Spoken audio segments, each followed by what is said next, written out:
Your support keeps these stories alive. Like, subscribe, and ring the bell. My name is Jonathan, and I am 39 years old. I have always been the kind of man who believes in hard work, saving carefully, and living within my means. I was not born into wealth, and everything I own today I earned with long nights, early mornings, and sacrifices nobody else saw.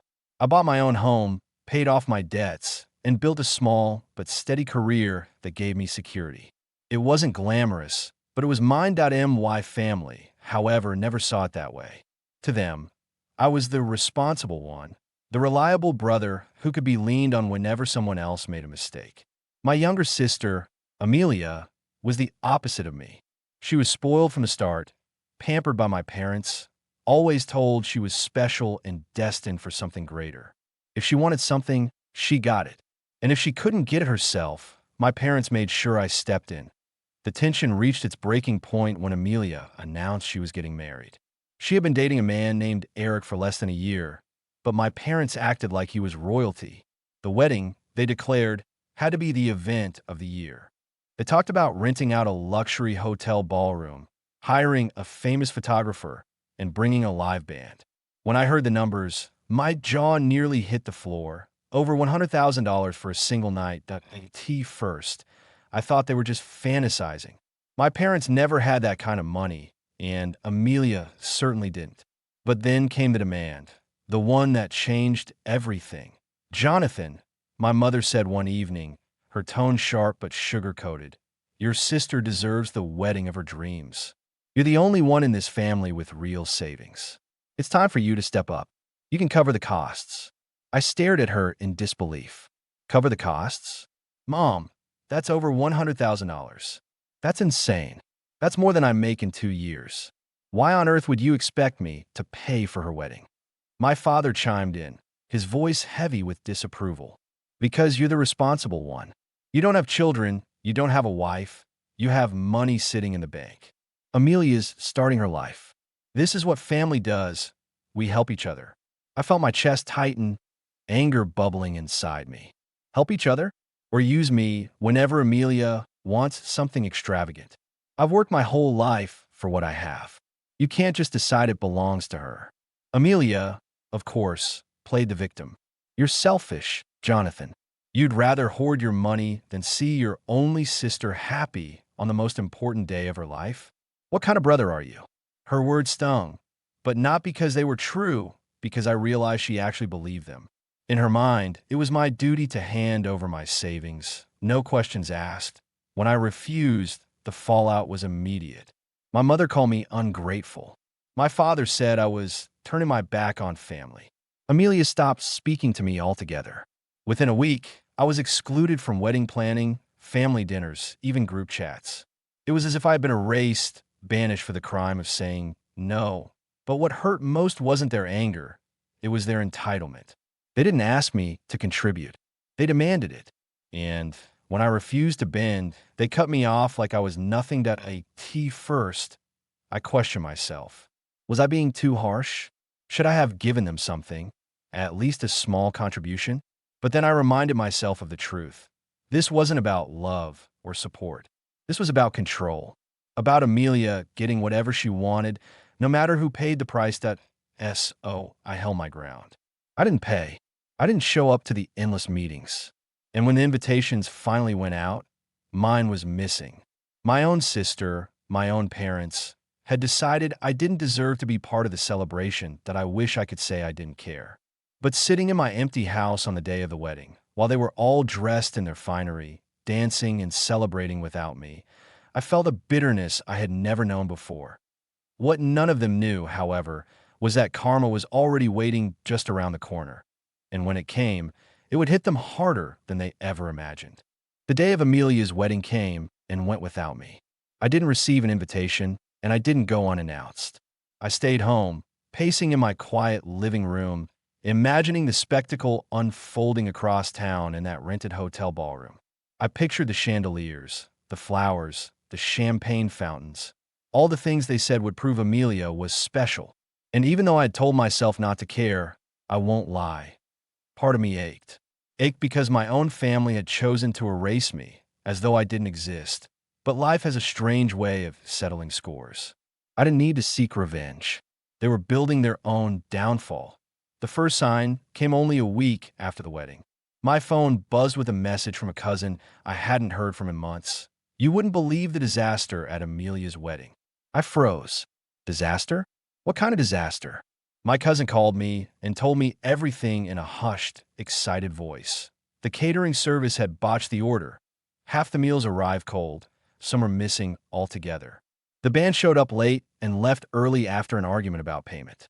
And to top it all off, Eric's family had gotten into a loud fight with my parents in the middle of the reception because they were angry about unpaid costs.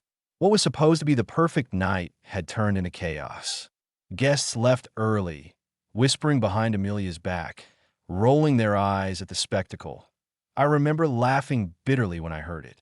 The $100,000 fantasy wedding they had tried to extort from me had turned into an embarrassment, and I hadn't even been there to witness it. But karma wasn't finished. 2 months later, rumors began to spread that Eric wasn't the man my parents had believed him to be.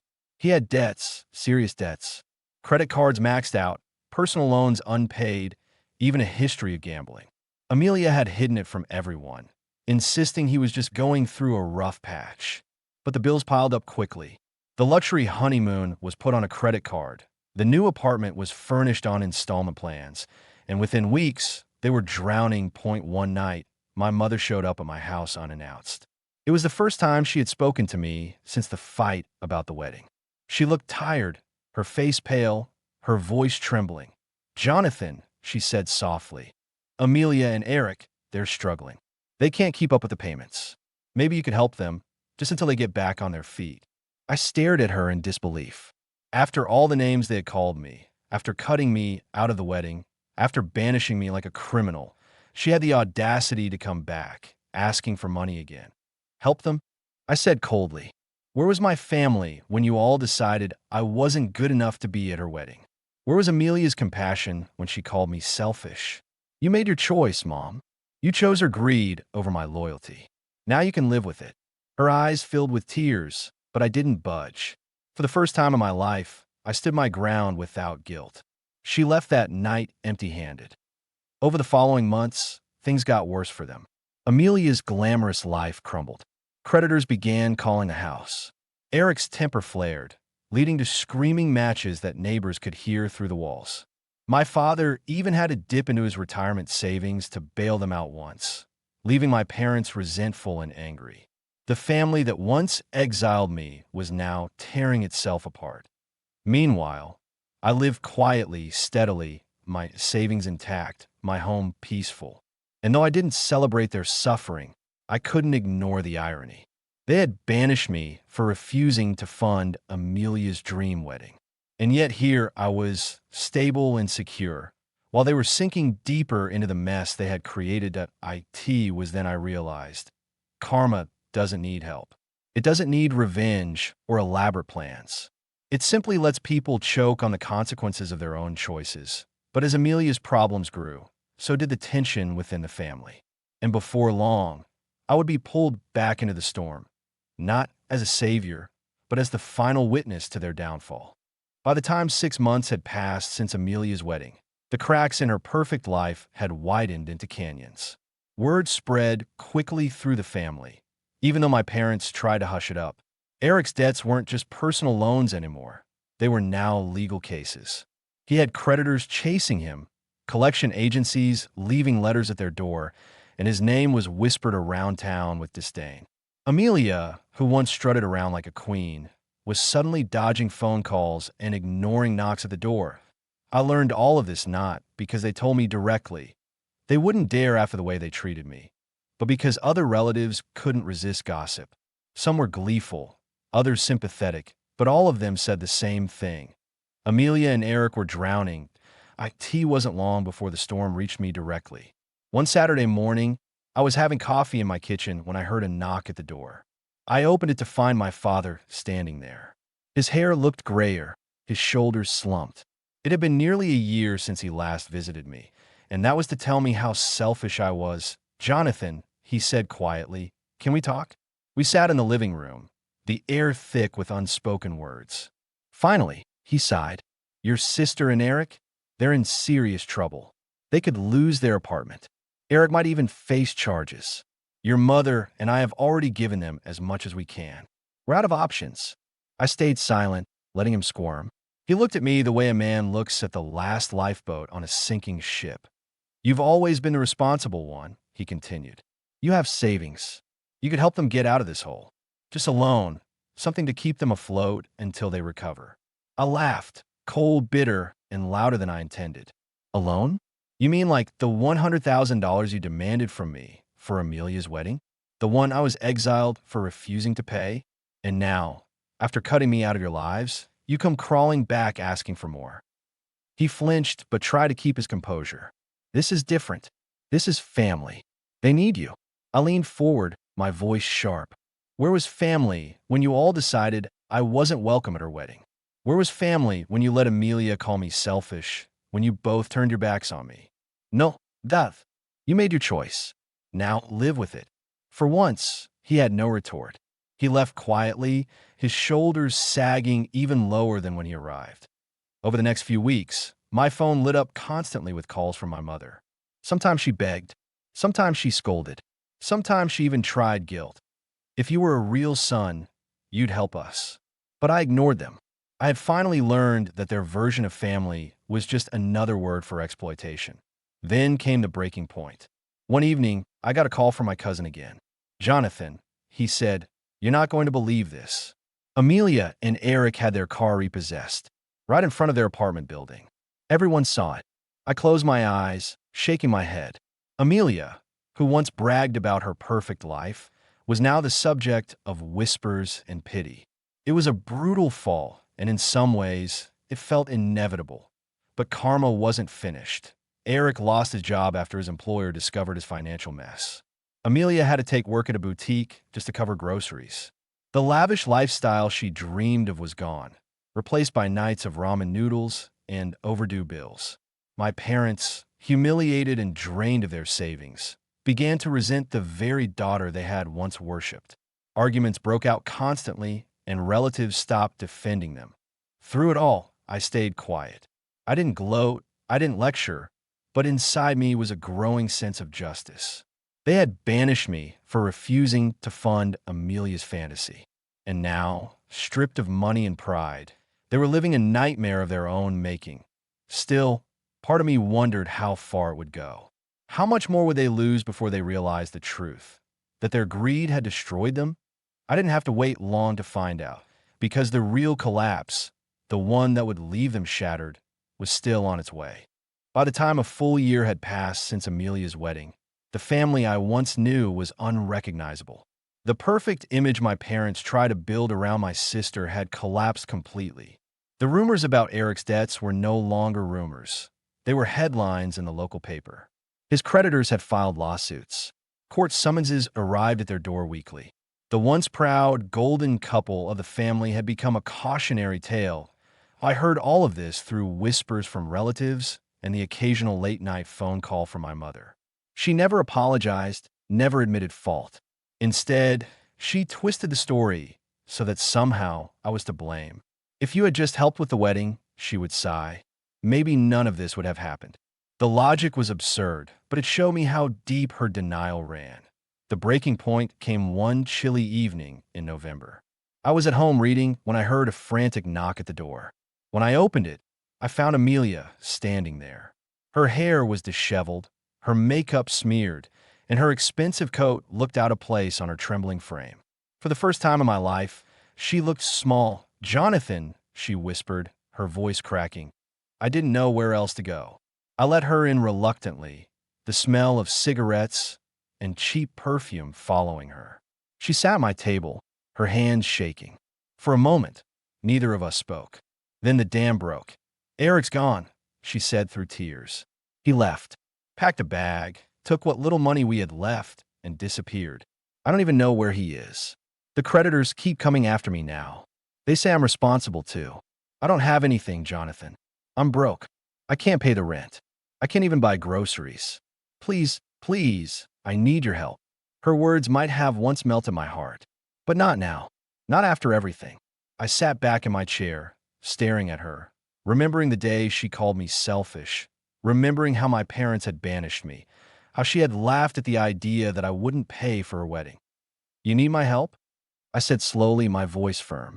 Where was your help when you and mom and dad cut me out? Where was your compassion when I was treated like an outsider for refusing to go broke for your fantasy? You didn't need me then. Why should you need me now? Tears streamed down her face. I was wrong. I was stupid. But please, I'm begging you. Just a loan, enough to get by until I find something. I'll pay you back, I swear. I shook my head. No, Amelia. That loan would disappear the same way everything else has. I warned you. I told you this life you wanted was built on sand. And instead of listening, you spat in my face. This is your storm. Now you live in it. She sobbed harder, clutching her coat, but I didn't move. My heart hurt. I won't lie, but I knew this was the moment karma had brought her to. The next day, my parents showed up. They didn't knock politely. They pounded on the door until I opened it. My father's face was red with anger. My mother's eyes filled with scorn. How dare you refuse your sister? My father barked. She's family, Jonathan. Family takes care of each other. I stared at him, my voice low but shaking with years of buried resentment. Family? You taught me family means using me as a bank. Family means banishing me when I don't do what you want. You made your choice, remember? You told me I wasn't welcome. And now, when your golden child is broke and abandoned, you want me to save her? No, I'm done. My mother's lip curled. You're cruel, heartless. One day you'll regret this.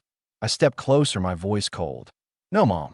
The only thing I regret is letting you all walk over me for so many years. But not anymore. I won't fund your mistakes. I won't clean up after Amelia. I won't destroy myself for people who never saw me as anything but a wallet. You made this bed. Now lie in it. For the first time, they had no words. My father clenched his jaw. My mother's face twisted in rage, and Amelia just stared at me through swollen eyes. Then they turned and left, slamming the door behind them. When the silence returned, I sank into my chair, my chest pounding. I knew I had done the right thing, but it didn't feel triumphant. It felt heavy, like closing a door on a part of my life that would never open again. And yet, deep down, I knew this wasn't the end of the story, because karma had one last lesson left to deliver. Months passed after that confrontation, and for the first time in years, my life was calm. I went to work, came home to my quiet house, managed my finances, and enjoyed the peace of being free from my family's endless demands. It felt strange at first, like walking through a new world, but slowly, I began to realize how much lighter life was without their constant weight on my shoulders. Meanwhile, Amelia's life unraveled completely. Eric never came back. The creditors traced every debt back to her, and without his income, or his lies to cover it up, she was left holding the entire mountain of bills. The luxury apartment was lost, the furniture repossessed, and within months, she was forced to move back in with my parents. The same parents who had once paraded her around as their shining star were now drained of money, patience, and pride. That I heard from relatives that my parents were selling off jewelry, even parts of their property, just to keep Amelia afloat. Their retirement savings, carefully stored away for years, were gone in less than 12 months. And with every dollar they poured into her sinking ship, their resentment toward each other grew sharper. Neighbors whispered about the shouting matches that could be heard from the street. What was once a perfect family had turned into a house full of bitterness and blame. One afternoon, I ran into an old family friend at the grocery store. She shook her head and said, "Jonathan, I don't know how you put up with them for so long. Amelia struts around like she's owed the world, and your parents, well, they enabled it. Now look at them. It's sad, but maybe it's what they needed to finally learn." Her words stuck with me. Maybe it really was what they needed. Not revenge, not punishment, just the raw, natural consequence of years of entitlement. Karma didn't need me to interfere. It had a way of finding balance all on its own. The final nail in the coffin came about a year and a half after the wedding. Amelia filed for divorce from Eric. Yes, even after he'd abandoned her, she wanted to make it official. The court hearings revealed just how deep his financial mess was. He had debts in the hundreds of thousands, some tied to shady lenders. Amelia was left responsible for more than she could ever repay in a lifetime. She walked out of the courthouse pale, broken, and humiliated, and why parents tried one last time to reach out to me. They showed up at my house together, their faces older, worn down by stress. They didn't come in angry this time. They came in pleading. "Jonathan," my father said quietly, "we made mistakes. But she's still your sister. We can't keep doing this alone. Please help us." I looked at them for a long moment, and for the first time, I felt nothing. No anger, no sadness, just clarity. "I spent my entire life giving," I said softly. "And every time I gave, you demanded more. When I finally said no, you cut me off. And now that karma has finally caught up, you want me back. Not as a son, not as a brother, but as a savior. I'm sorry, but I can't be that anymore. You chose Amelia. You chose her fantasy over me. And now you live with it." My mother's eyes welled with tears, but I didn't move. My father opened his mouth to argue, then shut it again. They left without another word. That was the last time I saw them. Now, years later, I live quietly, peacefully. I built a life free of their chaos. Amelia still struggles, hopping from job to job, still weighed down by debts she'll never escape. My parents, older and weaker now, live with the consequences of their choices. And me? I finally live with freedom that I often think about that phrase they threw at me. Family takes care of family. And they were right in a way. Family does take care of family. But true family doesn't demand you destroy yourself for them. True family doesn't exile you when you refuse to be used. My name is Jonathan. I am 39 years old, and my family banished me for refusing to pay for my sister's wedding. But in the end, karma hit them harder than I ever could, and I didn't have to lift a finger.